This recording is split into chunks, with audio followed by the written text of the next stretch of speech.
আসসালামু আলাইকুম। প্রজেক্ট এইস এর জীববিজ্ঞান ক্লাসে তোমাদেরকে স্বাগতম। আজকে আমরা পড়ব জীববিজ্ঞান দ্বিতীয় পত্রের চতুর্থ অধ্যায় অর্থাৎ রক্ত ও সঞ্চালন। রক্ত ও সঞ্চালন থেকে আজকে আমরা শুরুতেই যে টপিকটা পড়ব সেটা হচ্ছে রক্ততঞ্চন। রক্ততঞ্চন। এখন এই রক্ততঞ্চন বলতে আমরা কি বুঝি? সাপোজ আমাদের শরীরের কোনো জায়গা কেটে গেছে, তাহলে কেটে গেলে কি হবে? সেখান থেকে রক্ত বের হবে।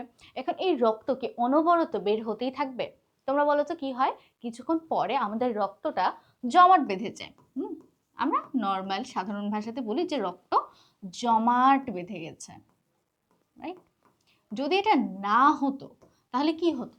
যদি এটা না হতো তাহলে সাপোজ আমাদের শরীরে এরকম একটা জায়গা কেটে গেছে, এই জায়গাতে কেটে গেছে, এখানকার যে রক্ত নালী আছে সেই রক্ত নালীটা ক্ষতিগ্রস্ত হয়েছে এবং এর মধ্যে থেকে ব্লাড বাইরে আসতে শুরু করেছে। রক্ত যদি জমাট না বাঁধতো তাহলে এই জায়গা থেকে রক্ত বের হয়ে হয়ে হয়ে আমাদের শরীরের সব রক্ত কিন্তু শেষ হয়ে যেত। বাট আসলে কি এরকম কিছু হয়? আসলে কিন্তু এরকম কিছু হয় না। কিছুক্ষণ রক্ত বের হওয়ার পরে আমরা দেখি যে অটোমেটিক রক্ত জমাট বেঁধে গেছে। এই যে রক্ত জমাট বাঁধছে বা রক্ত ক্লট হচ্ছে, এটাকে ইংলিশে আমরা কি বলি? ক্লট। এটাকে বাংলাতে, ভালো বাংলায় বলা হয় রক্ততঞ্চন। এখন এই রক্ততঞ্চন কিভাবে হয়? রক্ততঞ্চনের জন্য বেশ কিছু উপাদান দরকার। এই উপাদানগুলো কোথায় থাকে? এই উপাদানগুলো রক্তের মধ্যেই থাকে। যেহেতু রক্তকে জমাট বাঁধাতে হবে, রক্ত তঞ্চন করতে হবে, এই উপাদানগুলো রক্ত নিজেই তার মধ্যে নিয়ে ঘুরতেছে যে যখন আমার দরকার হবে তখনই যেন আমি এই উপাদানগুলো থেকে রক্ত তঞ্চন করতে পারি বা ব্লাডটাকে ক্লট করে ফেলতে পারি, যেন ব্লিডিং বন্ধ হয়। তাহলে কি কি উপাদান আছে এই যে রক্ত জমাট বাঁধার জন্য বা রক্ত তঞ্চনের জন্য যে উপাদানগুলো লাগে, তঞ্চনের যে উপাদানগুলো লাগে সেগুলোকেই আমরা কি বলি? সেগুলোকেই আমরা বলি ফ্যাক্টর। কিসের ফ্যাক্টর? ক্লটিং এর ফ্যাক্টর। তাহলে সেগুলোর নাম কি? Clotting factor. Okay, clotting factor. তাহলে ক্লটিং ফ্যাক্টর কতগুলো আছে? এই যে আমাদের এখানে দেখো 13টা, এই যে 13 পর্যন্ত একটা লিস্ট দেয়া আছে ক্লটিং ফ্যাক্টরের। কিন্তু তোমাকে যখন জিজ্ঞেস করবে ক্লটিং ফ্যাক্টর কতগুলো, দেখো এই যে আমাদের 6 নাম্বার ক্লটিং ফ্যাক্টর, এই 6 নাম্বারটা এটার কাজটা কিন্তু সুনির্দিষ্ট না। তা বাদে বাকি সবগুলোই কি ক্লটিং ফ্যাক্টর বা ক্লটিং এর উপাদান হিসেবে কাজ করে। এখন এই নামগুলো আমাদেরকে অবশ্যই মুখস্থ রাখতে হবে। মোস্ট ইম্পর্টেন্টলি প্রথম 4টা ক্লটিং ফ্যাক্টর 1, 2, 3, 4, এটা আমরা কিভাবে মনে রাখতে পারি? আমাদের খুবই জেনারেল একটা পরিচিত নিউমোনিক আছে, সেটা হচ্ছে ফুল পরে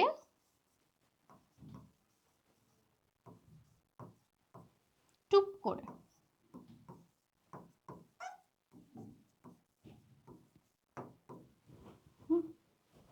ফুল পরে টুপ করে। ফুল মানে কি? ফুল হচ্ছে ফাইব্রিনোজেন। ফাইব্রিনোজেন পরে কি? প্রোথ্রম্বিন।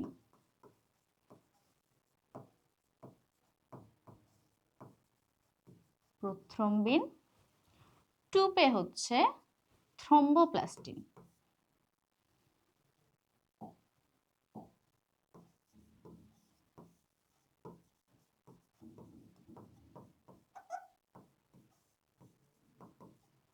থ্রম্বোপ্লাস্টিন আর করেতে হচ্ছে ক্যালসিয়াম আয়ন। তাহলে এই 4টা হচ্ছে মূল ক্লটিং ফ্যাক্টর। এই 4টাই মেইন কাজগুলো করে। বাকি ক্লটিং ফ্যাক্টরের কাজ তাহলে কি? বাকি ক্লটিং ফ্যাক্টরগুলো এক কথায় এদেরকে সহযোগিতা করে বা এদেরকে অ্যাক্টিভেট করে। তাহলে প্রথমে এই 4টা আমাদেরকে মনে রাখতেই হবে। 1 নাম্বার ক্লটিং ফ্যাক্টর কি? ফুল বা ফাইব্রিনোজেন। 2 নাম্বারটা কি? 2 নাম্বার হচ্ছে প্রোথ্রম্বিন, পরে থেকে প্রোথ্রম্বিন। 3 নাম্বারটা হচ্ছে টুপ থেকে থ্রম্বোপ্লাস্টিন। আর কোরেতে 4 নাম্বার ক্লটিং ফ্যাক্টর, সেটা হচ্ছে ক্যালসিয়াম আয়ন। এই 4টা হচ্ছে মেইন ক্লটিং ফ্যাক্টর। এর বাইরে কি কি আছে চলো আমরা একটু নামগুলো দেখে ফেলি।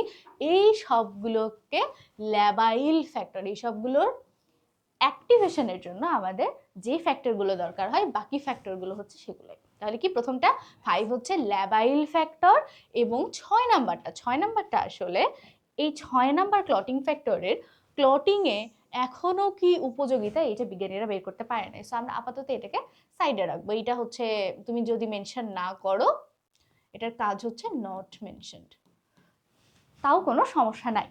তাহলে প্রথমে labile factor, next one is stable factor. Labile ফ্যাক্টরের আরেকটা নাম হচ্ছে প্রো অ্যাক্সিলারিন, আর স্টেবল ফ্যাক্টরের আলাদা নাম হচ্ছে প্রো কনভার্টিন। 8 আর 9 খুবই ইম্পর্টেন্ট। এই দুইটার নাম আসলে মুখস্থ না করলেও তোমাদের মনে থাকবে, কারণ এই দুইটার নাম আমরা হিমোফিলিয়ার মধ্যে আবার পড়বো। তাহলে ফ্যাক্টর 8 কি? ফ্যাক্টর 8 হচ্ছে অ্যান্টি হিমোফিলিক ফ্যাক্টর। দেখো নামের মধ্যে হিমোফিলিয়া আছে, তাহলে অ্যান্টি হিমোফিলিক, যেটা হিমোফিলিয়াকে অ্যান্টি মানে কি প্রতিরোধ করে, তাহলে অ্যান্টি হিমোফিলিক ফ্যাক্টর হচ্ছে ফ্যাক্টর 8। আর ফ্যাক্টর 9 কি? ফ্যাক্টর 9 হচ্ছে Christmas factor. Christmas factor. Okay, তাহলে কি হলো? প্রথম 4টা, তারপরে লেবাইল, স্টেবল, মধ্যখানে কিন্তু 6 নাম্বারটা নাই। তো প্রথম 4টা আমরা জানলাম নেমোনিক থেকে, লেবাইল, স্টেবল। তারপরে দুটো হচ্ছে হিমোফিলিয়া সংক্রান্ত, কি? অ্যান্টি হিমোফিলিক আর হচ্ছে ক্রিসমাস ফ্যাক্টর। এরপরে কি? Stuart, plasma thromboplastin, Hageman factor, fibrin stabilising factor. এই 4টার নাম তোমাদেরকে মনে রাখতে হবে। তাহলে কি? স্টুয়ার্ট ফ্যাক্টর, প্লাজমা থ্রোম্বোপ্লাস্টিন, তারপরে Hageman factor and fibrin stabilising factor. তাহলে এখানে তো বলতে পারো আপু থ্রোম্বোপ্লাস্টিনটা দুই জায়গাতেই কেন? দুই জায়গাতে কেন থ্রোম্বোপ্লাস্টিন? কারণ এই দুইটা থ্রোম্বোপ্লাস্টিন দুই জায়গা থেকে আসে। এই থ্রোম্বোপ্লাস্টিনটা বেসিক্যালি টিস্যু থ্রোম্বোপ্লাস্টিন। কি? Tissue thromboplastin. আর এটা হচ্ছে প্লাজমা থ্রোম্বোপ্লাস্টিন। তাহলে যেহেতু দুই জায়গা থেকে আসছে, সেই জন্য নামটা এরকম, যে একটা উপরে 3 নাম্বার ফ্যাক্টরের মধ্যে আরেকটাকে আলাদাভাবে প্লাজমা থ্রোম্বোপ্লাস্টিন বলা হয়েছে। আর লাস্ট ওয়ান কি? Fibrin stabilising factor. তাহলে চলো আমরা আগে দেখে নেই যে রক্ততঞ্চনটা কিভাবে হয়, তারপর আমরা এদের ইন্ডিভিজুয়াল কাজ করব।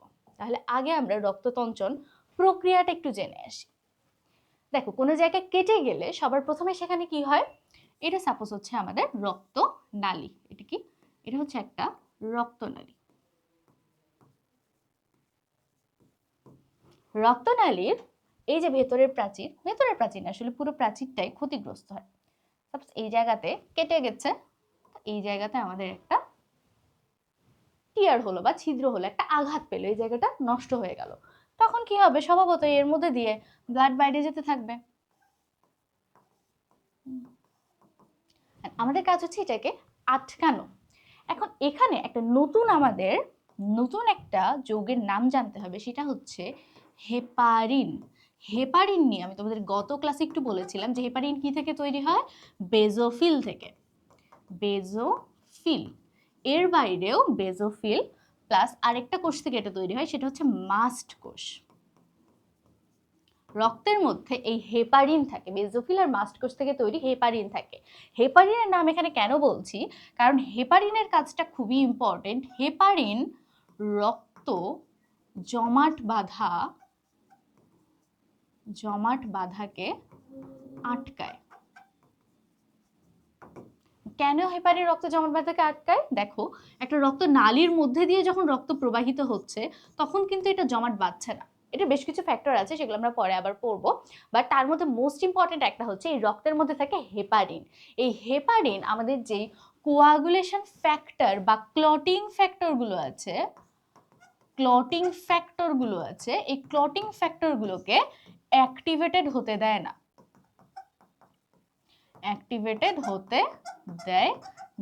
তাহলে এগুলো যদি অ্যাক্টিভেটেড না হয়, তাহলে রক্ত জমাট বাঁধবে না। তাহলে এটা হচ্ছে হেপারিনের কাজ। নর্মাল অবস্থায় আমাদের দেহের মধ্যে যখন রক্ত প্রবাহিত হচ্ছে, তখন রক্তকে জমাট বাঁধতে দেওয়া যাবে না। সেটার অনেকগুলো ফ্যাক্টর আছে, তার মধ্যে একটা হচ্ছে আমাদের এই রক্তের মধ্যে থাকা হেপারিন। হেপারিন কি করে? ক্লটিং ফ্যাক্টর বা কোয়াগুলেশন যে ফ্যাক্টরগুলো আছে, কোয়াগুলেশন মানে জমাট বাঁধা, তাহলে ক্লটিং ফ্যাক্টরগুলোকে এরা অ্যাক্টিভেটেড হতে দেয় না। ক্লটিং ফ্যাক্টর যদি অ্যাক্টিভেটেড না হয়, আলটিমেটলি কি হবে? রক্ততঞ্চন হবে না। এই কথাটা বলার উদ্দেশ্য হচ্ছে, যখন এই যে একটা রক্তনালী ছিঁড়ে গেল, এই রক্তনালী ছিঁড়ে গেলে ব্লাড বাইরে বের হতে আসছে। এইখানে দুইটা জিনিস হয়। প্রথমত কি হয়? প্রথমত এই যে হেপারিন আছে, এই হেপারিনটা নিষ্ক্রিয় হয়ে যায়, হেপারিন নিষ্ক্রিয় হয়। এরপরে কি হয়, এরপরে আমাদের দেহে যে অণুচক্রিকা আছে, অণুচক্রিকার কাজের মধ্যে আমি তোমাদেরকে বলেছিলাম যে অণুচক্রিকার গুরুত্বপূর্ণ একটা কাজ হচ্ছে এরা রক্ত জমাট বাঁধতে সাহায্য করে, অণুচক্রিকা বা প্লেটলেট বা থ্রোম্বোসাইট। তাহলে এদের কাজ হচ্ছে কি, এদের কাজ হচ্ছে রক্ত জমাট বাঁধা। কিভাবে রক্ত জমাট বাঁধতে সাহায্য করে, এই অণুচক্রিকা থেকে, অণুচক্রিকার নাম যেহেতু কি ইংলিশ নাম হচ্ছে থ্রোম্বোসাইট,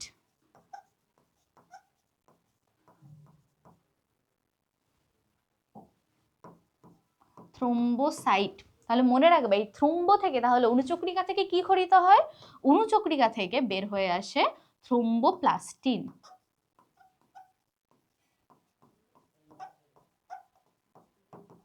অণুচক্রিকা থেকে থ্রোম্বোপ্লাস্টিন বের হয়। এবার এই থ্রোম্বোপ্লাস্টিনটা কোথায় ছিল একটু দেখো তো, আমরা পড়েছি ফুল পরে টুপ করে। তাহলে এই যে টুপ, এটাই কি সেই থ্রোম্বোপ্লাস্টিন না? থ্রোম্বোপ্লাস্টিন কোত্থেকে আসলো, অণুচক্রিকা থেকে। এই জন্য এটাকে বলে টিস্যু থ্রোম্বোপ্লাস্টিন। এটা কিন্তু প্লাজমার মধ্যে ছিল না বা রক্তরসের মধ্যে আগে থেকে ছিল না, এটা কোত্থেকে আসলো, অণুচক্রিকা থেকে আসলো। এই জন্য এটাকে আমরা বলছি টিস্যু থ্রোম্বোপ্লাস্টিন। আর এই জন্যেই তোমাদের আরো একটা ক্লটিং ফ্যাক্টর ছিল, যে ক্লটিং ফ্যাক্টরটার নাম হচ্ছে কি প্লাজমা থ্রোম্বোপ্লাস্টিন। 11 নম্বর ক্লটিং ফ্যাক্টর হচ্ছে প্লাজমা থ্রোম্বোপ্লাস্টিন। আচ্ছা, আমরা সেখানে আর না যাই। তাহলে কি হলো, আমাদের দেহে কোনো একটা জায়গায় কেটে গেল, সেখানকার রক্তনালীটা কেটে গেল, রক্ত বাইরে বের হয়ে আসতে থাকলো, সেইখানেরকার হেপারিন, যে হেপারিনটা প্রথমে নিষ্ক্রিয় হয়ে গেল এবং রক্তের মধ্যে থাকা অণুচক্রিকা থেকে থ্রোম্বোপ্লাস্টিন বের হলো। এই অণুচক্রিকা যখন বাতাসের সংস্পর্শে আসে তখন এটা ভেঙে যায়, ভেঙে এর ভেতর থেকে থ্রোম্বোপ্লাস্টিন বের হয়। তাহলে এতটুকু তো বোঝা গেল, থ্রোম্বোপ্লাস্টিন বের হয়েছে।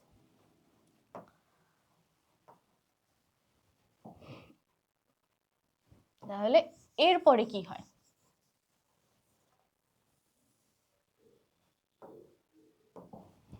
আমরা একটু ছোট করি।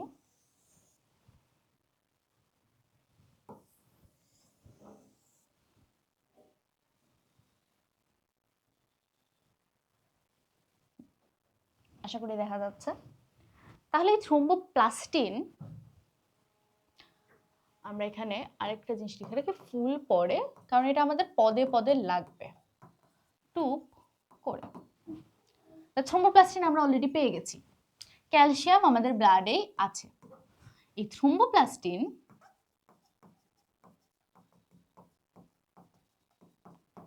আর ক্যালসিয়াম আয়ন, এই থ্রোম্বোপ্লাস্টিন আর ক্যালসিয়াম আয়ন দুইটা মিলে কি করে জানো, আমাদের এই যে পরে আছে, পরেটা কি প্রোথ্রম্বিন। নামের শুরুতে যদি দেখো প্রো বা নামের শেষে যদি দেখো জেন, তাহলে এই দুইটা মিলে বুঝবা যে এরা হচ্ছে নিষ্ক্রিয়, নিষ্ক্রিয় ফর্ম বা ইনঅ্যাক্টিভেটেড ফর্ম। তাহলে কি বললাম, নামের শুরুতে প্রো বা নামের শেষে যদি জেন থাকে তাহলে এটা হচ্ছে ইনঅ্যাক্টিভেটেড। তাহলে এই প্রোথ্রম্বিনটাকে আমাদের সক্রিয় করতে হবে বা অ্যাক্টিভেটেড করতে হবে। অ্যাক্টিভটার নাম কি হবে, অ্যাক্টিভটার নাম হবে এই যে জাস্ট প্রো সরাই দিব, থ্রম্বিন। তাহলে এবার আসো, প্রোথ্রম্বিনকে এরা এই দুইটা মিলে থ্রম্বিনে পরিণত করবে। তাহলে কি হলো, আমাদের দেহে কোনো জায়গায় কেটে গেল, সেই জায়গা থেকে রক্ত বাইরে বের হয়ে আসলো, হেপারিন নিষ্ক্রিয় হলো, বাইরের অক্সিজেনের সংস্পর্শে এসে অণুচক্রিকা বা থ্রোম্বোসাইটটা ভেঙে গেল, থ্রোম্বোসাইট থেকে বের হলো থ্রোম্বোপ্লাস্টিন। এই থ্রোম্বোপ্লাস্টিন আর আমাদের রক্তের মধ্যে থাকা ক্যালসিয়াম আয়ন, এই দুইটা মিলে কি করলো, প্রোথ্রম্বিনকে অ্যাক্টিভেটেড করে থ্রম্বিনে পরিণত করলো। তাহলে এতক্ষণ থেকে এইটুকু হয়েছে, আমাদের এই তিনটা কিন্তু কাজ অলরেডি করে ফেলেছে, এই তিনটার কাজ ডান। এইবার কি হবে, এটাকে ছোট করে ফেলি।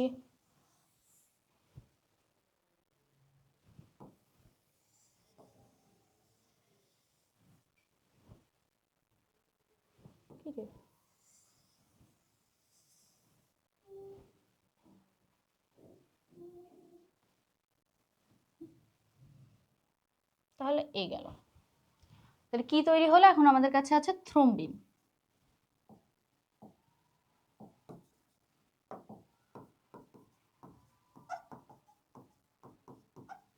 এইবার এই থ্রোম্বিন থেকে তৈরি হবে কি?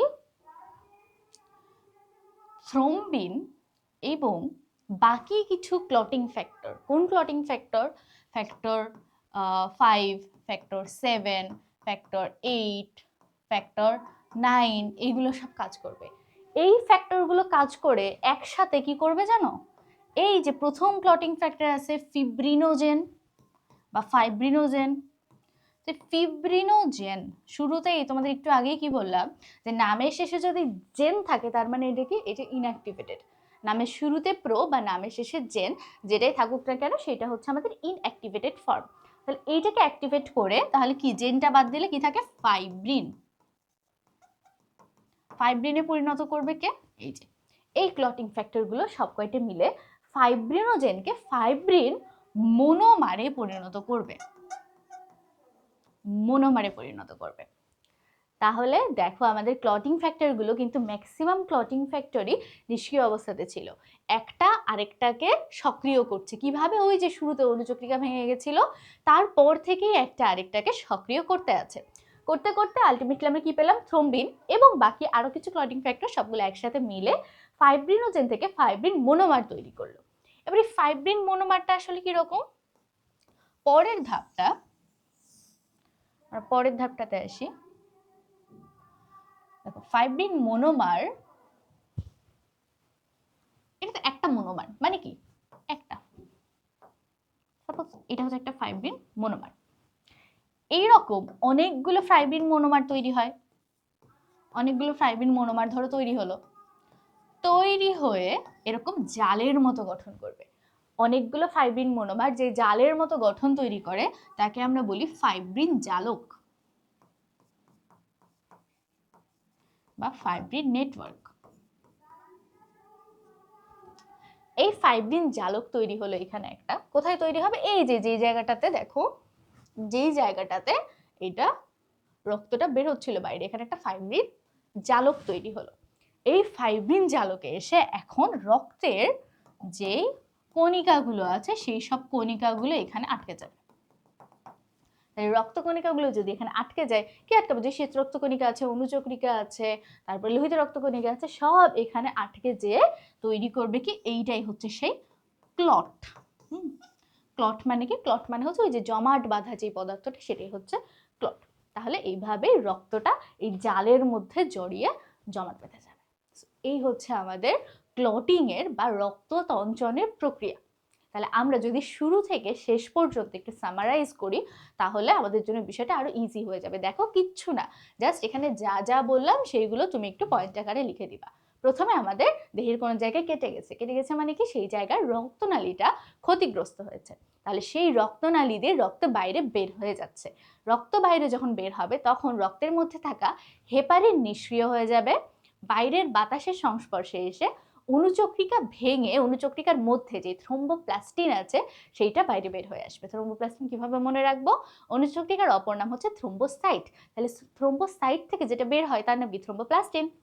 সো এই থ্রোম্বোপ্লাস্টিন কি করবে? থ্রোম্বোপ্লাস্টিন রক্তের মধ্যে থাকা ক্যালসিয়াম আয়নের সাথে মিলিত হবে না, বেসিক্যালি ক্যালসিয়াম আয়ন আর এই থ্রোম্বিন মিলে দুইটা একসাথে মিলে প্রথ্রম্বিনকে, এই থ্রোম্বোপ্লাস্টিন আর ক্যালসিয়াম আয়ন দুইটা মিলে প্রথ্রম্বিনকে থ্রোম্বিন বানাবে। এবার থ্রোম্বিন রক্তে থাকা আরো কিছু ক্লটিং ফ্যাক্টর যেমন 8, 9, 7 এই সবগুলোর সাহায্য নিয়ে ফিব্রিনোজেন, এই ফিব্রিনোজেনকে ফাইব্রিন মোনোমারে কনভার্ট করবে। এরকম অনেকগুলো ফাইব্রিন মোনোমার মিলে কি হবে? ফাইব্রিন জালক তৈরি করবে। আলটিমেটলি সেই জালকে এসে আমাদের যে রক্তকণিকা আছে বা রক্ত আছে সেইটা আটকা পড়বে। এইটাই হচ্ছে রক্ততঞ্চন প্রক্রিয়া। ঠিক আছে, বোঝা গেছে? খুবই সহজ, জাস্ট সিকোয়েন্সটা মনে রাখতে হবে। আশা করছি এইভাবে যদি তোমরা পড়ো তাহলে এই জিনিসটা নিয়ে আর কোনো কনফিউশন হবে না। এখন এখানে কিছু ছোট ছোট কথা আছে। যখন তোমরা খেয়াল করবা যে আমাদের কোনো জায়গায় কেটে গেছে, তারপরে সেই জায়গাতে রক্ত জমাট বেঁধেছে, জমাট বাঁধার পরে সেখান থেকে একটু হলুদ হলুদ তরল বের হয়। এটা কখনো তোমরা খেয়াল করেছো কিনা?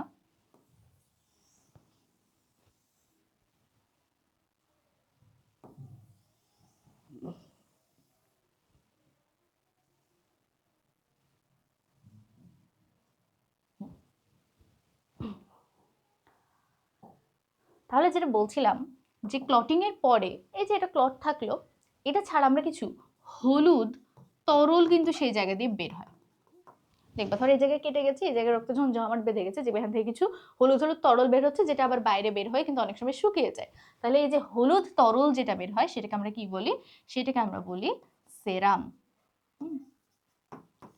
সেরাম কেন? এই যে রক্তকণিকাগুলো এখানে আটকে গেছে আর বাকি রক্তের যে তরল অংশ ছিল সেই তরল অংশটা বাইরে বের হয়ে চলে আসে, এবং সেটাকে আমরা কি বলি? সেরাম। তাহলে এখন তোমরা বলতে পারো যে আপু তাহলে সেরাম আর রক্ত রস বা প্লাজমা দুইটা কি সেম জিনিস? কারণ দেখো রক্তকণিকা আটকে গেছে, রক্তের তরল অংশটা বাইরে আমরা এই হলুদ তরল হিসেবে বের হয়ে আসছে। রক্তের তরল অংশ কি? রক্তের তরল অংশ তো প্লাজমা। তাদেরকে প্লাজমা না বলে সেরাম কেন বলছি? এটার ব্যাখ্যাটা যদি আমি তোমাদেরকে একটু দেই, আসো যে সেরাম আর প্লাজমার মধ্যে পার্থক্যটা কি? সেরাম আর প্লাজমা, আচ্ছা আগে আমি প্লাজমা লিখি পরে সেরাম। প্লাজমা আর হচ্ছে সেরাম, এদের মধ্যে মেইন যে পার্থক্যটা হচ্ছে, দেখো সেরামের মধ্যে তো ক্লটিং ফ্যাক্টর থাকে, তাই না? সেরামের মধ্যে ক্লটিং ফ্যাক্টর থাকে, বা মেইনলি আমি বলতে পারি যে ফাইব্রিনোজেন থাকে। ফাইব্রিনোজেন এবং বাকি যে ক্লটিং ফ্যাক্টরগুলো আছে সেগুলো কিন্তু প্লাজমার মধ্যেই থাকে। রক্তের মধ্যে থাকে মানে কি প্লাজমার মধ্যে থাকে। বাট দেখো সেরামের ক্ষেত্রে বিষয়টা দেখো, অলরেডি ক্লটিং ফ্যাক্টরগুলো ব্যবহার হয়েই কিন্তু ফাইব্রিন জালক তৈরি হয়ে গেছে। ফাইব্রিন জালক তৈরি হয়ে গেছে। তাহলে এই সেরামের মধ্যে আমি কি আর ফাইব্রিনোজেনকে পাবো? পাবো না, সে তো ফাইব্রিন জালক গঠন করে ফেলেছে। বা অন্যান্য যে ক্লটিং ফ্যাক্টরগুলো শেষ হয়ে গেছে সেগুলোকে আমি সেরামে পাবো? সেগুলো কিন্তু আমি সেরামে পাবো না। তাহলে এখানে ক্লটিং ফ্যাক্টর স্পেশালি ফাইব্রিনোজেন থাকে না। কেন থাকে না বোঝা গেছে? কারণ ক্লটিং ফ্যাক্টর তো ব্যবহার করে ফেলছি। ক্লটিং ফ্যাক্টর ব্যবহার করে রক্ত জমাট বাঁধালাম, জমাট বাঁধিয়েই তো সেরামটা বের হলো। সেখানে তার কোনো ক্লটিং ফ্যাক্টর থাকার কথা না, বা আর কোনো ফাইব্রিনোজেন থাকার কথা না। তাহলে সেরাম আর প্লাজমার মধ্যে এই একটা ডিফারেন্স। আরেকটা ডিফারেন্স কি? আরেকটা ডিফারেন্স খেয়াল করবা যে সেরামে সেরাম সেরোটোনিন, সেরোটোনিন কি? সেরোটোনিন বেশি এখানে, সেরোটোনিন বেশি, এখানে সেরোটোনিন কম।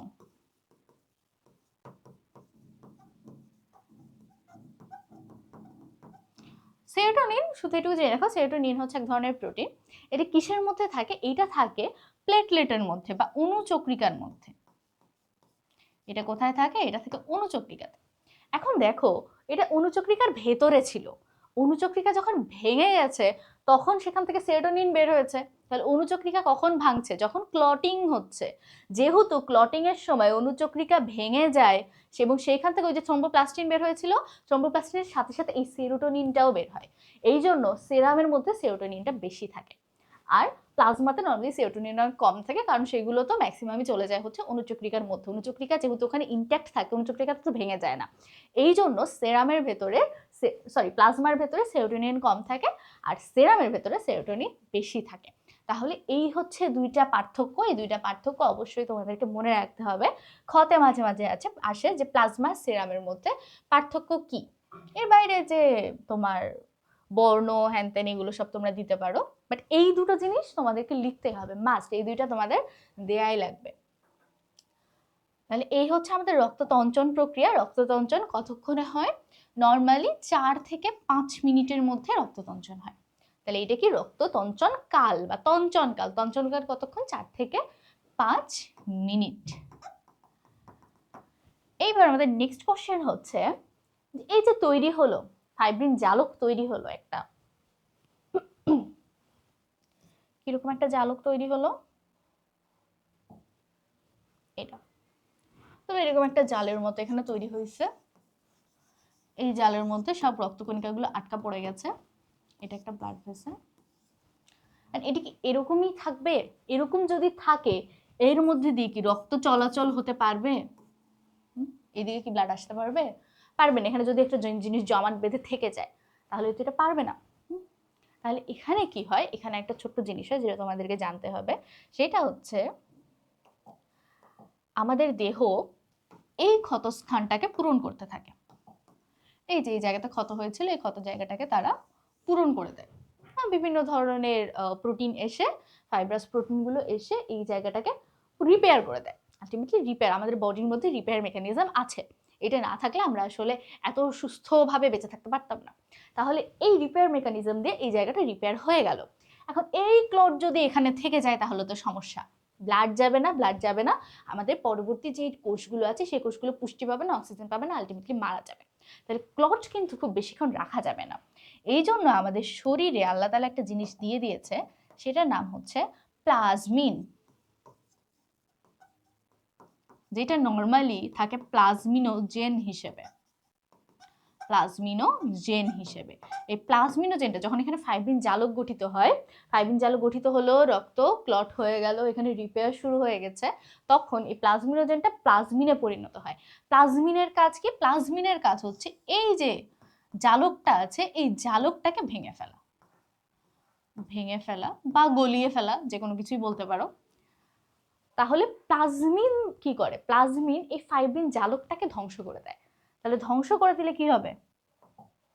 ধ্বংস করে দিলে এই যে, ধ্বংস করে দিলে এই জিনিসটা, এই ফাইব্রিন জালকটা চলে যাবে, ক্লট চলে যাবে, এই জায়গাটাও রিপেয়ার হয়ে গেল, তাহলে এর মধ্যে দিয়ে আবার ব্লাড যেতে পারবে।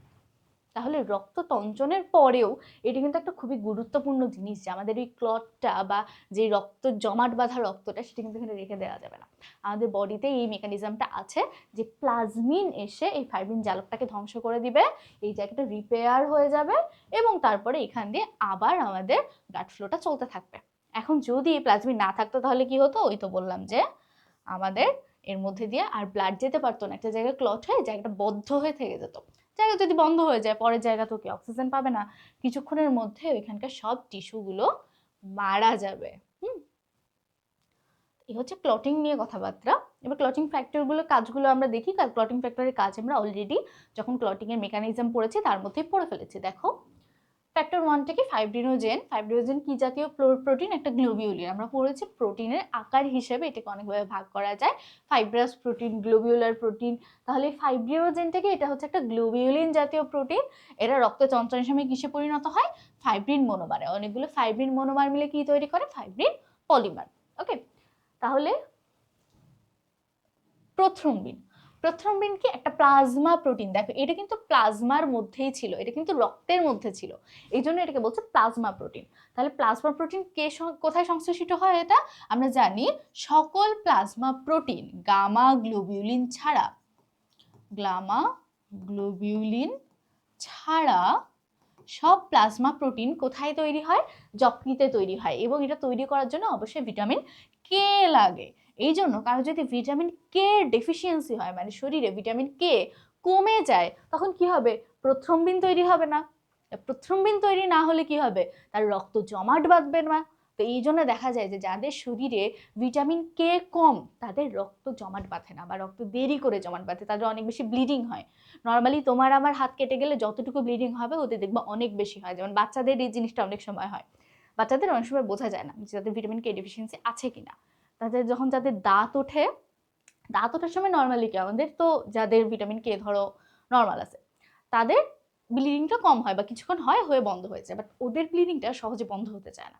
তো ব্লিডিং বন্ধ হতে না চাওয়ার অনেকগুলো কারণ আছে, তার মধ্যে একটা কারণ হচ্ছে এই ভিটামিন কে এর অভাব।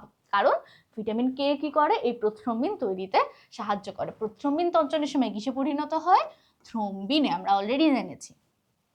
নেক্সট হচ্ছে থ্রোম্বোপ্লাস্টিন, বা মোর স্পেসিফিক্যালি যদি বলি তাহলে টিস্যু থ্রোম্বোপ্লাস্টিন। টিস্যু থ্রোম্বোপ্লাস্টিন কি? বিনষ্ট টিস্যু কোষ বা ভাঙা অণুচক্রিকা থেকে নিঃসৃত হয়। অণুচক্রিকা কিভাবে ভাঙে? যখন এটা বাইরে এসে বাতাসের সংস্পর্শে আছে বা অক্সিজেনের সংস্পর্শে আসে, তখনই অণুচক্রিকাটা ভেঙে যায়। এটা কি করে? এটা ক্যালসিয়াম আয়নের সহায়তায় প্রথ্রম্বিনকে থ্রম্বিনে পরিণত করে। জানি, অলরেডি পড়ে ফেলেছি। ক্যালসিয়াম আয়ন কি করে? এটা থ্রোম্বোপ্লাস্টিন উৎপাদনে সাহায্য করে, আবার প্রথ্রম্বিনকে থ্রম্বিনে পরিণত করে। এটা হচ্ছে ক্যালসিয়ামের কাজ। এরপরে বাকি ফ্যাক্টরগুলোতে একটু আমরা আসি। বাকি ফ্যাক্টরগুলো কি? ফ্যাক্টর 5। আমরা ফ্যাক্টর 5 বলেছিলাম যে এরা প্রথ্রম্বিনের সাথে এই যে এরাও হচ্ছে প্লাজমায় অবস্থিত প্রোটিন জাতীয় পদার্থ। দেখো এটাও কিন্তু প্লাজমা প্রোটিন, এটাও কিন্তু অণুচক্রিকা থেকে আসেনি। দেখো আমি কিন্তু বলতাম যদি অণুচক্রিকা থেকে আসতো। এটা কি করে, প্রথ্রম্বিনকে থ্রম্বিনে পরিণত করতে সাহায্য করে। অ্যাক্সিলারিন তো প্রকল্পিত, এখানে আলাদা তেমন কিছু নাই। বলেছিলাম তোমাদেরকে বাকি সব ক্লটিং ফ্যাক্টরগুলো একটা আরেকটাকে অ্যাক্টিভেট করে বা একসাথে অনেকগুলোকে অ্যাক্টিভেট করে। সো ওইটাই দেখবা যেগুলো সবাইকে অ্যাক্টিভেট করতেছে। স্টেবল ফ্যাক্টর বা প্রো কনভার্টিন এরা কি করে, এরা থ্রোম্বোপ্লাস্টিন উৎপাদনে সাহায্য করে, অ্যান্টি হিমোফিলিক ফ্যাক্টর থ্রোম্বোপ্লাস্টিন সৃষ্টিতে সাহায্য করে, সবই হচ্ছে একটা একটা সৃষ্টিতে সাহায্য করে। ক্রিসমাস ফ্যাক্টর এটাও থ্রোম্বোপ্লাস্টিন উৎপাদনে সাহায্য করে। স্টুয়ার্ট ফ্যাক্টর কি করে, রাসায়নিক ফ্যাক্টর, এটা হচ্ছে 7 এর মতে এর অভাবে রক্তসঞ্চালন ব্যাহত হয়। অবশ্যই যে কোনো ক্লটিং ফ্যাক্টরের অভাবে রক্তসঞ্চালন ব্যাহত হবে, এটাই স্বাভাবিক। এরপরে রক্তরসে অবস্থিত প্রোটিন থ্রোম্বোপ্লাস্টিন গঠনে সাহায্য করে, এটাও থ্রোম্বোপ্লাস্টিন গঠনে সাহায্য করে কে, প্লাজমা থ্রোম্বোপ্লাস্টিন। দেখো বাকি সবগুলোই কিন্তু ওই একই জিনিস উৎপাদনেই সাহায্য করতেছে। হ্যাগম্যান ফ্যাক্টর এটা কি করে, হ্যাগম্যান ফ্যাক্টরও তোমার ক্যালিক্রিনকে সক্রিয় করে। এখন ক্যালিক্রিন কি জিনিস, ক্যালিক্রিন হচ্ছে রক্ত রসে অবস্থিত বা আমাদের প্লাজমাতে অবস্থিত একটা ফ্যাক্টর, যেটা কিনা আমাদের রক্তনালীর ভেদ্যতা বাড়ায়, রক্তনালীর ভেদ্যতা বাড়াতে সাহায্য করে। এটা ডিটেলস তোমাদের হচ্ছে লাগবে না। আর ফাইব্রিন স্টেবিলাইজিং ফ্যাক্টর কি করে, এই যে ফাইব্রিন জালক তৈরি হলো, এই যে একটা জাল তৈরি হয়েছে, এটা কিন্তু কি স্টেবল রাখতে হবে, বা এটা তো গলে গেলে যদি সাথে সাথেই গলে যায়, সাপোজ সাথে সাথে প্লাজমিন এসে এটাকে গলায় ফেলেছে, তাহলে রক্ত তঞ্চন হওয়ার আগে দেখবা যে গলে গেছে এই প্লাজমিন জালকটা, বা নষ্ট হয়ে গেছে, ধ্বংস হয়ে গেছে। তাহলে আমার এই ফাইব্রিন জালকটাকে স্টেবল করার জন্য একটা ফ্যাক্টর লাগবে, সেই ফ্যাক্টরটাকে ফাইব্রিন স্টেবিলাইজিং ফ্যাক্টর। এটি কি করে, ক্যালসিয়াম আয়নের সহযোগিতায় রক্তের নরম তঞ্চন পিণ্ডকে অদ্রবণীয় কঠিন তন্তুতে রূপান্তরিত করে। এই হচ্ছে আমাদের ক্লটিং ফ্যাক্টরগুলোর কাজ। তাহলে আশা করি ক্লটিং এর প্রক্রিয়া এবং ফ্যাক্টরগুলোর কাজ বোঝা গেছে।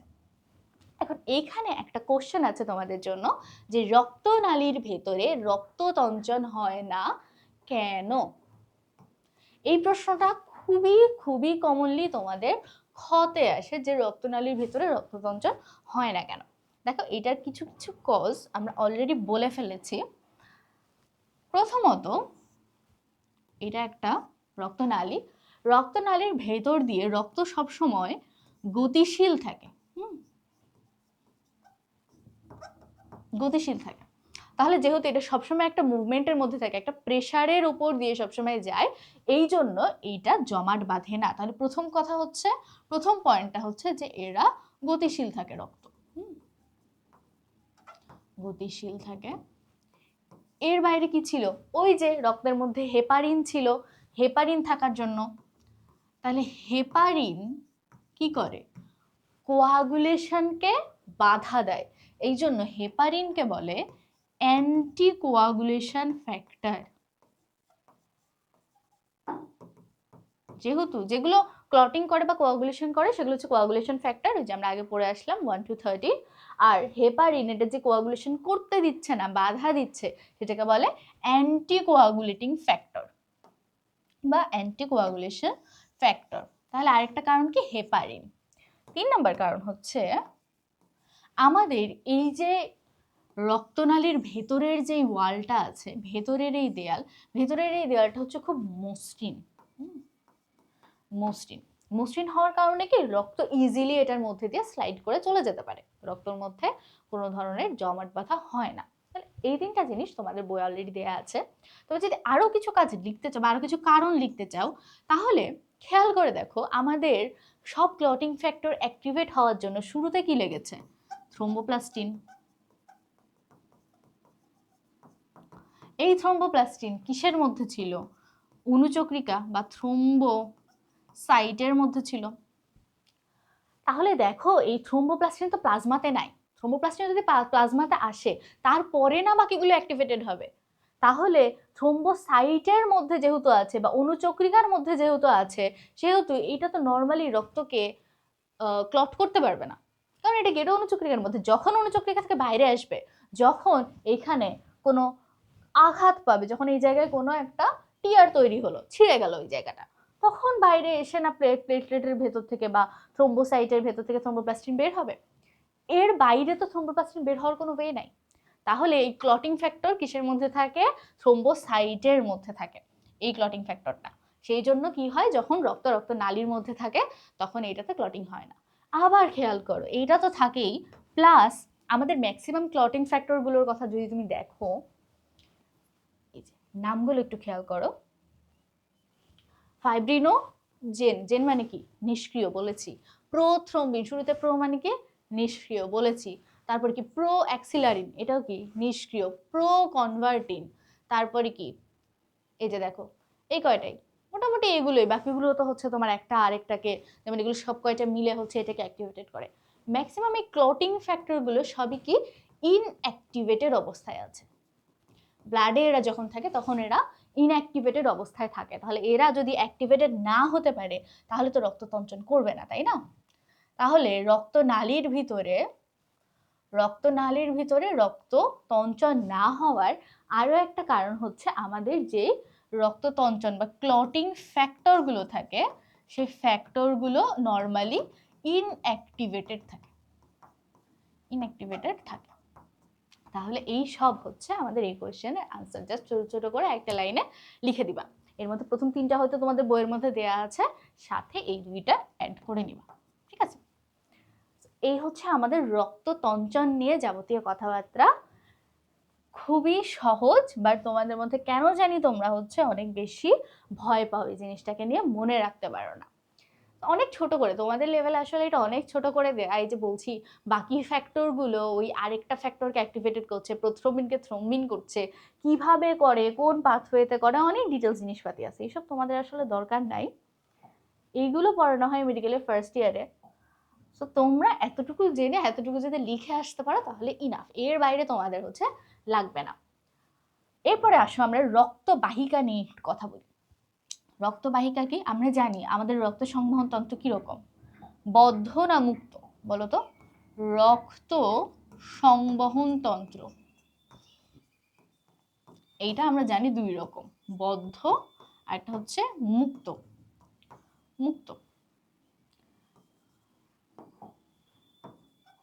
আমরা জানি মানুষের রক্ত সংবহন তন্ত্র হচ্ছে বদ্ধ প্রকৃতির।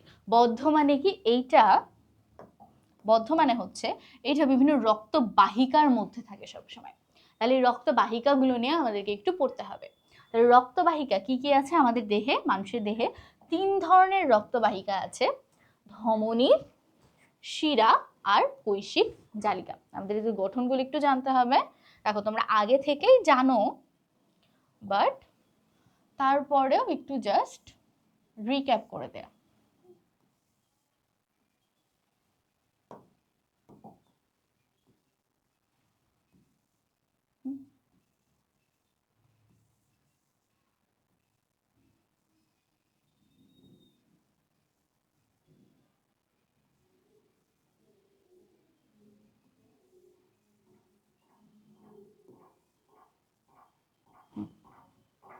এই দেখো, এই যে যেই রক্তনালিকাটা আমরা লাল দিয়ে এঁকেছি, লাল দিয়ে, তার মানে এর মধ্যে দিয়ে অক্সিজেন যুক্ত রক্ত প্রবাহিত হচ্ছে।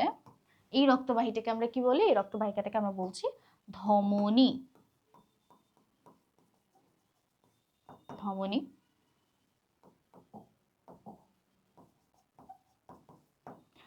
এরপরে যে রক্তনালিকাটা কার্বন ডাই অক্সাইড যুক্ত রক্ত বহন করছে সেটাকে আমরা বলছি শিরা। আর এই যে ধমনী জালের মতো ভাগ হয়ে এই যে অংশটা গঠন করেছে, এইখানে কি হয়? এইখানে গ্যাসের আদান প্রদান হয়, এইটাকে কি বলছে? এটাকে আমরা বলছি কৈশিক জালিকা। যেহেতু অনেক চিকন সেজন্য বলছি কৈশিক, আর জালের মতো যেহেতু ছড়িয়ে থাকে তাই হচ্ছে জালিকা। তো এই 3টা হচ্ছে আমাদের রক্তবাহিকা। চলো শুরুতে আমরা ধমনী নিয়ে একটু কথাবার্তা বলি।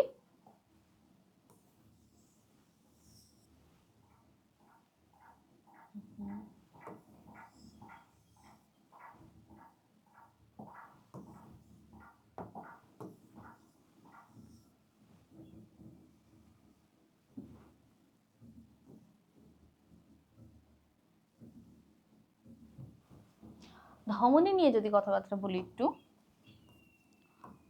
দেখো এখানে ধমনীর তিনটা নাম তোমরা দেখতে পাচ্ছ, tunica externa, tunica media, tunica intima.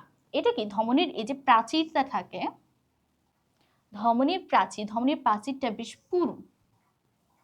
ধর একটা ধমনী, এই যে ধমনীর প্রাচীর বা এইটুকু নিয়ে যদি আমি আলাদাভাবে দেখি মাইক্রোস্কোপের নিচে, যেটুকুকে আমি আলাদাভাবে মাইক্রোস্কোপের নিচে নিয়ে দেখছি, তখন আমি সেখানে দেখতে পাবো যে এটার প্রাচীরে তিনটা স্তর আছে।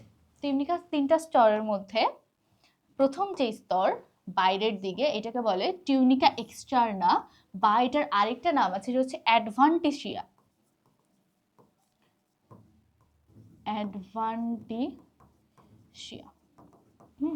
টিউনিকা এক্সটার্না বা অ্যাডভান্টিসিয়া।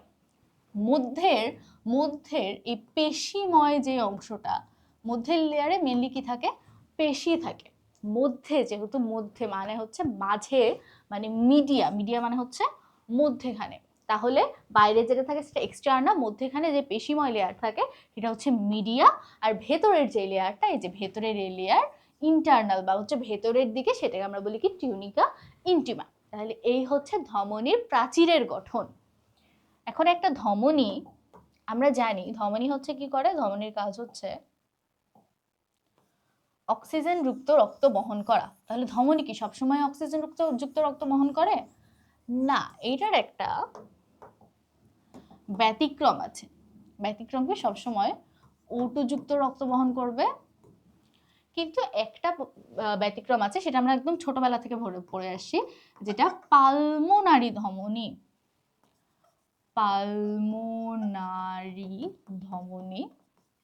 এই পালমোনারি ধমনী হচ্ছে কি কার্বন ডাই অক্সাইড যুক্ত রক্ত বহন করে। হার্ট থেকে কার্বন ডাই অক্সাইড যুক্ত রক্ত বহন করে, এরা নিয়ে যায় কোথায়?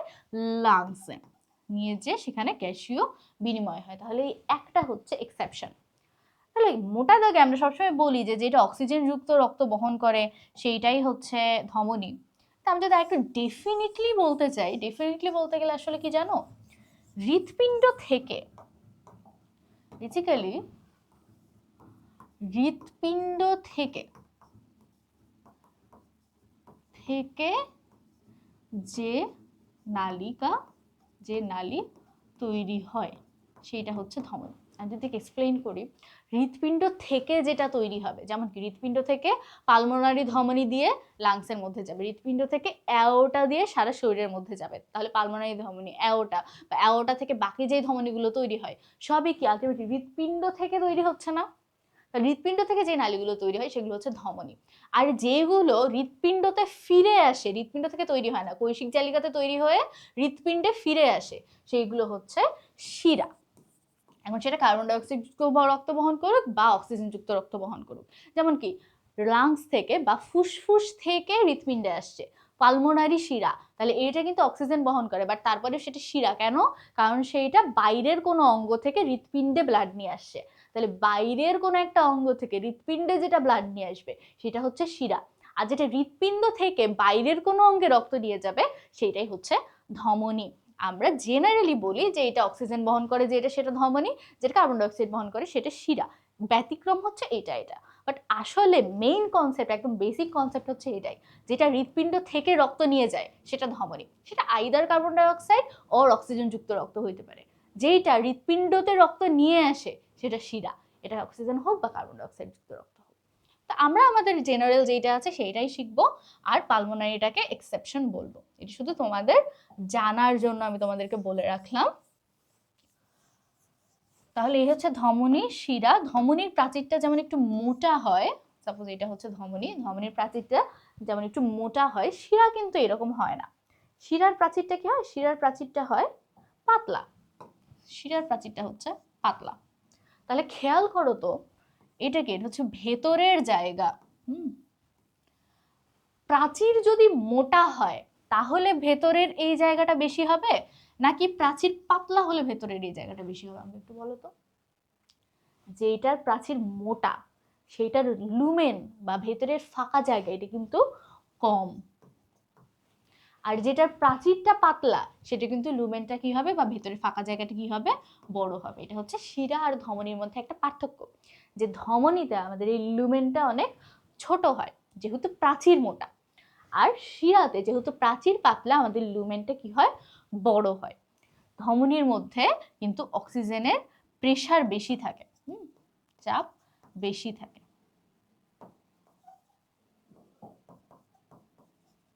শিরাতে তুলনামূলক কম। আমাকে যদি কখনো শিরার ধমনীর তুলনা করতে বলে তাহলে আমি পারবো না। দেখো তোমাদের বই দেয়া আছে ধমনী, তাহলে ধমনী শুরুতেই কি উৎপত্তি, উৎপত্তি কোথা থেকে হয় বললামই, যে যেটা হৃৎপিণ্ড থেকে উৎপত্তি হয়। শেষ কোথায় যে হবে, এই যে দেখো ধমনীর শেষ কোথায়, ধমনীর শেষ কোথায়, এই যে ধমনী এসে কৈশিক জালিকাতে শেষ হয়ে গেছে। তাহলে উৎপত্তি কোথায়, উৎপত্তি হৃৎপিণ্ডে, আর শেষ হচ্ছে কৈশিক জালিকাতে। তাহলে হৃৎপিণ্ড উৎপত্তি হয়ে দেহের কৈশিক জালিকায় সমাপ্ত হয়। আর শিরার ক্ষেত্রে কি, শিরার ক্ষেত্রে উল্টা, কৈশিক জালিকা থেকে উৎপন্ন হয়ে হৃৎপিণ্ডে সমাপ্ত হয়। তাহলে এটা কোন দিকে রক্ত পরিবহন করে, হৃৎপিণ্ড থেকে নিয়ে সারা দেহে। তাহলে হৃৎপিণ্ড থেকে দেহের দিকে রক্ত পরিবহন করে ধমনী। আর শিরা কোন দিকে করে, আমাদের দেহ থেকে হৃৎপিণ্ডের দিকে রক্ত পরিবহন করে হচ্ছে শিরা। রক্তের প্রকৃতি কি রকম, পালমোনারি ধমনী বা ফুসফুসীয় ধমনী ছাড়া অন্যগুলো অক্সিজেন যুক্ত রক্ত বহন করে। আর ফুসফুসীয়টা কি করে, কার্বন ডাই অক্সাইড যুক্ত রক্ত বহন করে। যেহেতু অক্সিজেন সমৃদ্ধ রক্ত, সেটার রংটা হয় উজ্জ্বল লালচে, উজ্জ্বল লাল, দুইটাই লাল হয় বাট একটু উজ্জ্বল হয়, আর ওটা একটু কালচে টাইপের হয়। তাহলে কি পালমোনারি শিরা ছাড়া অন্যগুলো কার্বন ডাই অক্সাইড সমৃদ্ধ রক্ত বহন করে, আর পালমোনারি শিরা কি করে, এটা অক্সিজেন সমৃদ্ধ রক্ত বহন করে। রক্তের রং কি, কালচে লাল। প্রাচীর কি, প্রাচীর হচ্ছে এটা পুরু এবং স্থিতিস্থাপক, এটা হচ্ছে কম পুরু ও অস্থিতিস্থাপক। এটা লুমেন বা গহ্বরটা কি ছোট, কেন ছোট, কারণ প্রাচীর এটার ক্ষেত্রে বড়, যেহেতু প্রাচীর বড় সেহেতু লুমেন ছোট। এটা লুমেন কি, এটা লুমেন বেশ বড়। ধমনীতে কপাটিকা থাকে না, আর শিরাতে হচ্ছে কপাটিকা থাকে। এখন এই কপাটিকা কি জিনিস, কপাটিকা ইউজ করা হয় সাপোজ একটা রক্তনালী বা হৃৎপিণ্ড যে কোনো কিছুর মধ্যে দিয়ে রক্তের প্রবাহকে একমুখী করার জন্য। রক্ত যেন শুধুমাত্র একদিকেই যায়, উল্টা যেন পেছনের দিকে ফেরত আসতে না পারে, এই জন্য কপাটিকাগুলো লাগে। যেহেতু আমি একটু আগে বললাম ধমনীতে অনেক প্রেসারে রক্ত যায়, কারণ কি হার্ট পাম্প করে ধমনী থেকে রক্ত বের করে না, তো এই জন্য ধমনীর কিন্তু প্রেসারটা বা রক্তের প্রেসারটা তোমার শিরার থেকে বেশি হয়। যেহেতু রক্তের প্রেসার বেশি হয় সেটা সবসময় একদিকেই যায়, বাট শিরাতে যেহেতু কম থাকে তো একটু প্রেসারটা, এই জন্য এখানে কিছু কপাটিকার দরকার হয় যেন ব্লাডটা আবার পেছনের দিকে না চলে আসতে পারে। তাহলে কপাটিকা তাহলে কোথায় থাকে, কপাটিকা থাকে শিরাতে, ধমনীতে কিন্তু কোনো কপাটিকা থাকবে না। তাহলে এই হচ্ছে আমাদের ধমনী আর শিরার মধ্যে পার্থক্য। বাকি থাকে কি, বাকি থাকে কৈশিক জালিকা। কৈশিক জালিকা নিয়ে আসলে বলার, আলাদা করে বলার তেমন কিছুই নাই। কৈশিক জালিকার প্রাচীরটা কি হয়, প্রাচীরটা অনেক বেশি পাতলা হয়। কৈশিক জালিকা শুরু হয় কোথা থেকে, ধমনী থেকে তৈরি হয় এবং শেষ হয় কোথায়, শিরায়। মধ্যের এই জায়গাটুকুই হচ্ছে কৈশিক জালিকা। কৈশিক জালিকার প্রাচীরটা এটা সবচেয়ে পাতলা। তাহলে প্রাচীর যেহেতু সবচাইতে পাতলা, তাহলে এখানে কি হয়, এখানে গ্যাসীয় বিনিময় হয়। কি বিনিময় হয়, কোষ থেকে বা টিস্যু থেকে কার্বন ডাই অক্সাইড যুক্ত রক্ত চলে আসে আমাদের রক্তনালীতে, আর রক্তনালী থেকে অক্সিজেন চলে যায় আমাদের কোষের মধ্যে। তাহলে এই হচ্ছে কৈশিক জালিকার কাজ। আজকে আমরা কি পড়লাম, আজকে আমরা রক্ততঞ্চন সম্পর্কে একটু ডিটেলস পড়লাম, যে রক্ত কিভাবে ক্লট হয়, খুবই ইম্পর্টেন্ট একটা টপিক, রিটেনের জন্য এমসিকিউ এর জন্য অবশ্যই লাগবে। তার সাথে আমরা একটা ছোট্ট টপিক ছিল আমাদের বাকি রক্তবাহিকা, সেটা পড়ে ফেললাম। নেক্সট ক্লাসে আমরা হৃৎপিণ্ড বা আমাদের রক্ত সংবহন তন্ত্র সম্পর্কে ডিটেলস জানবো। তো আজকের ক্লাসে যদি তোমাদের কারো কোনো প্রবলেম থেকে থাকে তাহলে কমেন্ট বক্সে বা গ্রুপে জানাতে পারো। অ্যান্ড আজকে আমি তোমাদের এই যে রক্ততঞ্চনের যে ফ্লো চার্ট করে দিলাম, যে এটার পরে এইটা অ্যাক্টিভেটেড হবে, সেইটা যে আবার অন্য একটা ক্লটিং ফ্যাক্টরে অ্যাক্টিভেটেড করবে। সো আমার তোমাদের কাছে পরামর্শ হচ্ছে যে এটাকে একদম একটা ফ্লো চার্টের মতো করে তোমরা পড়বা, বা পরীক্ষাতে যখন লিখবা তখন এই যে বইয়ে দেখবা, বইয়ে পয়েন্ট পয়েন্ট হিসেবে অনেকগুলো দেওয়া আছে। 1 নম্বর পয়েন্ট শুরুতে এটা হয়, 2 নম্বর পয়েন্ট শুরুতে ওইটা হয়, 3 নম্বর পয়েন্ট তারপরে এইটা অ্যাক্টিভেটেড হয়, 4 নম্বর এইটা অ্যাক্টিভেটেড হয়। তো এইটা লিখবাই, পয়েন্ট তো লিখবা, কারণ তুমি জানো তোমাকে কোশ্চেন করেছে, তোমাকে এটা বুঝাইতে হবে যে আমি এটা পারি। এরপরে তুমি যদি একটা ফ্লো চার্ট দিয়ে দাও, জাস্ট একটা ফ্লো চার্ট দিয়ে দিলা, বা হচ্ছে এরকম একটা চার্ট দিয়ে দিলা যে এইটার পরে এইটা হচ্ছে, এইটা প্লাস এইটা সমান ওইটা হচ্ছে, বা এইটা প্লাস এইটা মিলে এটাকে অ্যাক্টিভেট করছে, শুধু একটা ডায়াগ্রাম। এই ডায়াগ্রামটা যদি দাও তাহলে কিন্তু তোমার লেখার মান অনেক বেশি বেড়ে যাবে। সো রিটেনে বেশি মার্ক সিকিউর করার এইটা হচ্ছে অনেক ভালো একটা ওয়ে, যে তুমি চার্ট দিবা, তুমি ডায়াগ্রাম দিবা। এই ডায়াগ্রামটা দিতে তোমার খুব বেশি সময় লাগবে না। তো যদি পড়া থাকে, এইটা লিখতে তোমার 1 মিনিটের বেশি টাইম লাগবে না, 1 মিনিটেরও কম সময় লাগবে। তুমি নিজে ট্রাই করে দেখো, তুমি ডায়াগ্রামটা বানায় দেখো বা ফ্লো চার্টটা বানায় দেখো, খুব বেশি সময় কিন্তু লাগবে না। বাট এইটাতে তোমার খাতার বা লেখার কোয়ালিটি অনেক বেশি বেড়ে যাবে। সো যারা ভালো মার্ক ক্যারি করতে চাও তাদের কিন্তু অবশ্যই এই টিপসগুলো, অনেকের মনে হতে পারে আবার লিখলাম তো এতগুলো পয়েন্ট, আবার ফ্লো চার্টদের কি দরকার। তো টিচার যখন খাতা দেখবে, বোর্ড পরীক্ষা যখন খাতা দেখা হয় একসাথে অনেকগুলো খাতা, তুমি, তোমার একটা বন্ধু সে শুধু এত পয়েন্টগুলো লিখছে, হ্যাঁ তোমার টিচার দেখে গেল, বাট তুমি এটার সাথে এই জিনিসটাও দিয়েছো, সবার শুরুতে এটা চোখে পড়বে। টিচার যখন দেখবে যে না ও এটাও লিখেছে এবং সেটা সহজ করে এইভাবে লিখে দিচ্ছে, জাস্ট এটা দিয়ে একবার তাকালেই বুঝতে পারবে যে না ওই লেখাটা ঠিক আছে। তো তখন কিন্তু তোমার এখানে মার্ক বেড়ে যাবে। বা কি হয় মাঝে মাঝে কিছু কোশ্চেন, ধরো আমরা ভালো মতো লিখতে পারি না, তুমি এটা খুব ভালো পারছো, এখানে তুমি খুব 3 মার্কের আছে, তুমি 3-এ 3 পেয়ে গেছো, বা তোমার যে বন্ধু এটা দেয়নি সেও 3-এ 3ই পেয়েছে। পরবর্তী কোনো একটা কোশ্চেন, সাপোজ ঘতে বা অন্য কোনো একটা কোশ্চেনের গতে বা ঘতে একটা থিওরি বা হচ্ছে অনেক বিশ্লেষণ ব্যাখ্যা করে লিখতে হবে, এরকম টাইপের একটা কোশ্চেন আছে। সেইটা তুমি খুব ভালো একটা লিখো না, বা অ্যাভারেজ একটা লিখেছো, সেইখানে তোমাকে সাপোজ টিচারের এখানে নর্মালি তুমি 3 পাওয়ার মতো করে লিখেছো, বা হচ্ছে তুমি ওই জিনিসটা একটু কম পারো, একটু অনেক বেশি লিখে লিখে বোঝাতে হয়, এরকম চার্ট দেওয়ার কোনো সিস্টেম নাই। তুমি আগের একটা কোশ্চেনে যখন এভাবে এত সুন্দর গুছিয়ে লিখেছো, এখানে তো টিচার তোমাকে 3-এর জায়গায় 4 দিতে পারবে না, তাই না? তোমার ওই বন্ধুকে ধরো 3 দিল, তোমাকেও 3 দিল, বাট ওই যে পরে তুমি একটা কোশ্চেন যে একটু কম পেরেছো, একটু মনে হচ্ছে তোমার কাছে যে না আমি অতটা ভালো করে ব্যাখ্যা করতে পারি নাই বা অত ভালো করে লিখতে পারিনি, তখন সেইখানে যেয়ে কিন্তু এই মার্কটা মেকআপ হয়ে যায়। টিচারদের সাইকোলজি কিন্তু এইভাবেই কাজ করে, যে না ও তো আগেও এটা ভালো লিখেছিল, হ্যাঁ এটাও ভালোই লিখবে। তো অবশ্যই তোমার খাতার প্রেজেন্টেশন, তুমি জানো অনেক কিছু, বাট মার্ক ডিপেন্ড করবে তোমার খাতার প্রেজেন্টেশনের উপরে। তোমার টিচারকে কনভিন্স করতে হবে যে আমি এটা জানি। সো কে কত ভালোভাবে কনভিন্স করতে পারছে যে আমি এটা জানি, সেইখানেই হচ্ছে মেইন ট্রিক্স। সো অবশ্যই তোমরা একটু কষ্ট করে হলেও এই জিনিসগুলো ফলো করবা, দেখবা যে ইনশাল্লাহ বেশ ভালো একটা মার্ক আসতেছে। আর যেহেতু দিন দিন তোমরা দেখছো যে খাতা দেখা একটু কড়াকড়ি করা হচ্ছে, বা একটু আগে যেরকম অনেক বেশি একদম ঢেলে মার্ক দেওয়া হয়েছে, এখন কিন্তু সেটা দেওয়া হচ্ছে না। তো অবশ্যই তোমার লেখার কোয়ালিটি, তোমার প্রেজেন্টেশনের কোয়ালিটিটাকেও সেই অনুযায়ী ইমপ্রুভ করতে হবে। সো আজকে এই পর্যন্তই। তোমরা এইটুকু পড়ো, যদি কোনো সমস্যা থাকে জানিও। আল্লাহ হাফেজ, আবার দেখা হবে পরবর্তী ক্লাসে।